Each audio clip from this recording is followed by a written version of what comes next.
Hey everyone, and welcome to another video of the Buster Monkey. I've had some very busy months at DreamWorks, so I apologize for the lack of videos, but here it is, finally. This is one that I've been wanting to make for a while. It's on a topic that you could probably already see from the title that everybody always asks for. Lots of doubts, lots of misconception on how does this thing work, and I'm talking about brushes. If I have to describe this video in one sentence, it would be plan your brushes ahead and use a limited amount of them in your paintings. Of course, there's a lot of exceptions, so I'm gonna talk about them while I'm painting. I'm not crazy, I know that there's a lot of options out there. But today we're gonna cover this subject, following me on this new painting that I did for my personal project Killers. I've started this painting on a live stream on YouTube. If you missed it, you can find some very initial sketches on it.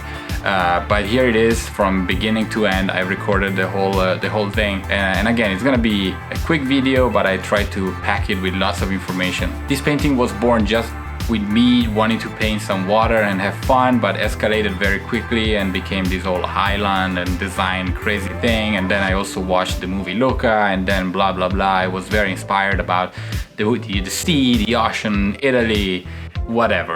So please just know that what I'm saying is gonna be applicable to anything you're gonna do. By the way, the brushes that I'm using here are gonna be available on our station, so click the link below in the description somewhere and you'll find them. If you wanna play with them and have fun and you see something that you really wanna try, it's all there. Also stay until the end because I have a little surprise, a little announcement that I've been teasing already months ago, but it's finally happening.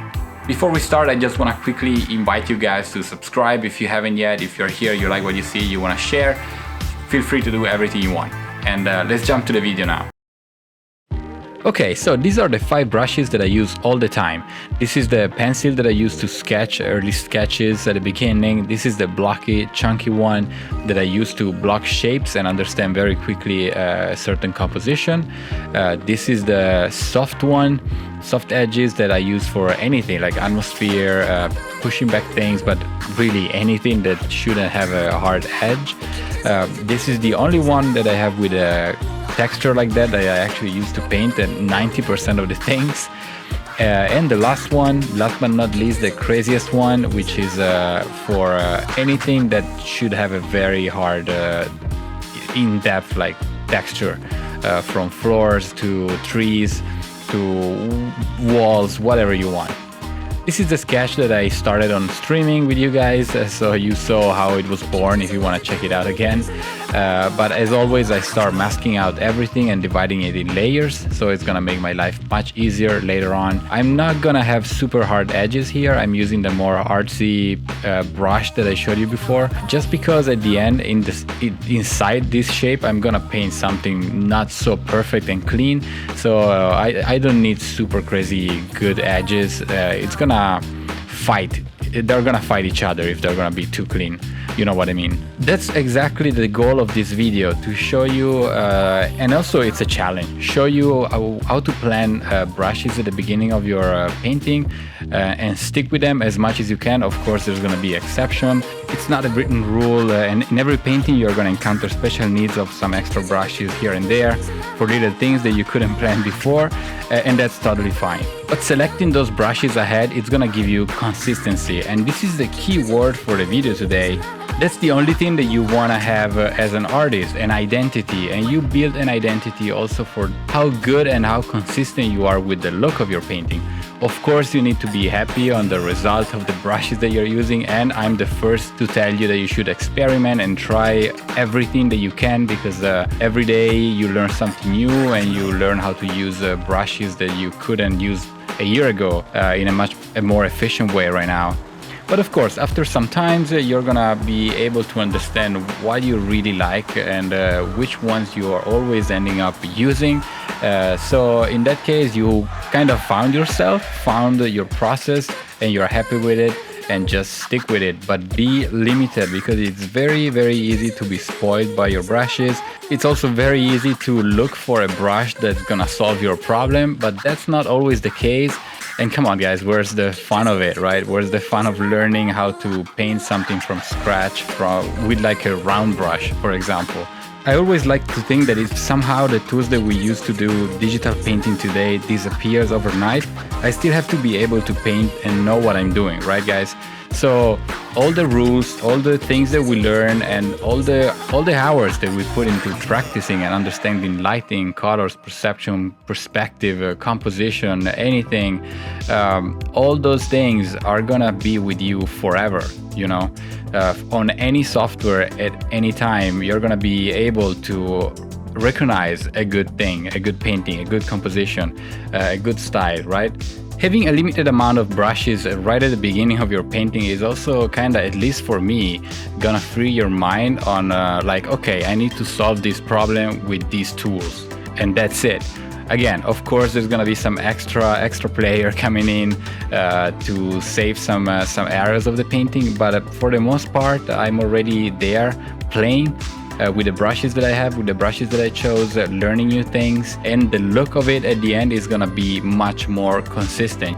And you can see in the painting that I'm working right now in this video, right now actually I'm putting those trees that are gonna disappear very soon, but the brushes that I use on the rocks are the same brushes that I use on the grass, on the house, on the water, anywhere basically. I'm just using that limited amount of brushes, and I'm happy with it. I don't have to look for anything else. I guess the bottom part of my point here is that of course brushes are very personal. Each one of us has different needs, but you can challenge yourself with things like okay, I'm gonna make a forest using only the square brush, for example. Going back on the painting again, right now I'm, as you can see, I'm jumping back and forth between the water, between the background, between the sky, and between the main island.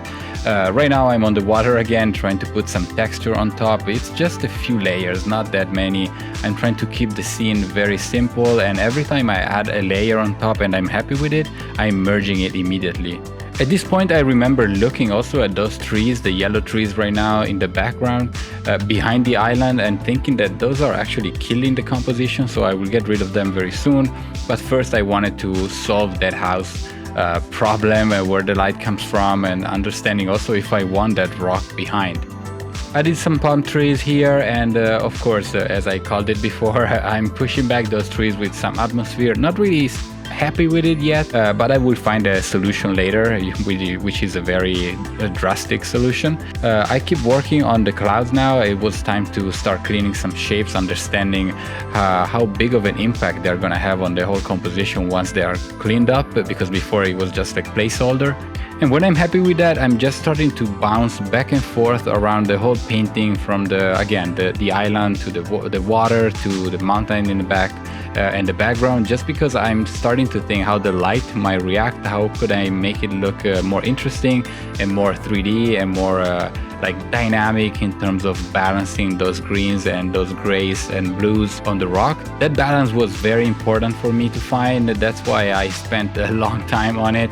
This whole painting was made in about like 8 hours, I would say. You can see how it's gonna change a lot from the sketch to the end, and also it's gonna be flipped at the end. So don't be surprised if you're gonna see it's gonna face left. Giving some more volumes, making those shadows a little more dark, and having those bounces from the sky, and also adding for scale purpose some boats, but also adding a little bit of story. Like, what's this place? What are they doing there? Are they good people? Are they bad people? Who knows? You know, this is for my series, so anything could be. It's not just like a vacation. Adding a little bit of details, adding the people. Somebody's pointing to go up, suggesting to go up, and already here I was starting to flip the canvas, and here I realized that I would probably like it more if it was on the other side. Personal taste, I don't know, but somehow I was responding more to that direction. And now that I also covered a little bit of the story part, I jumped back on the vegetation, adding a little bit of more detail around those people, around the boats, adding shadows, adding highlights here and there, trying to add a small textures here and there to make the place look a little bit bigger, deleting those freaking trees in the background that I was hating from the beginning. And I knew at this stage that I was very close to the end of the painting. I was adding a little bit of structure behind in the shadows area, adjusting the vegetation, adjusting the values, adding highlights and shadows here and there, trying to make it look better. I saturated a little bit overall the whole piece, but especially the greens. So you will see here at the very end, it's flipped. Those greens are more saturated. I have a stronger blue in the shadows, And that's basically it. I hope this video makes sense to you guys. I hope it inspires you and it answers questions that you might have about brushes. I hope it can help you building your personal style and personal look. And again, brushes is not all, as you've heard already. About the announcement, I finally opened the Discord. If you haven't been following me in my live streams, the few that I've done, that it was basically to calibrate everything, the whole setup. It works, it's cool. So finally it's public, you can join, you can find the link in the description and join the community, have fun, share your work, share your social, let us know who you are. If you need critiques, I'm planning on making more videos about your art, how I can help you, we all learn together. And I'm also planning on making some live streams here on this channel where I cover specific subjects, like kind of like this one, but even more specific, where I just paint specific things. So we can solve problems together on one topic. Let me know what you think. I think it can be fun. I think we're gonna grow together, we can have fun together and calibrate each other along the way, but it could be a great start. But join us now in the Discord. Come say hi. I think this is really it. Don't forget to share, like, subscribe, whatever you wanna do. Stay in the circle. You can also find me on Instagram, Twitter, Tumblr, and ArtStation. People still use Tumblr, right? Check out my book and prints in the description. Thank you again, and I'll see you in the next video, in the next live, wherever. Bye, guys.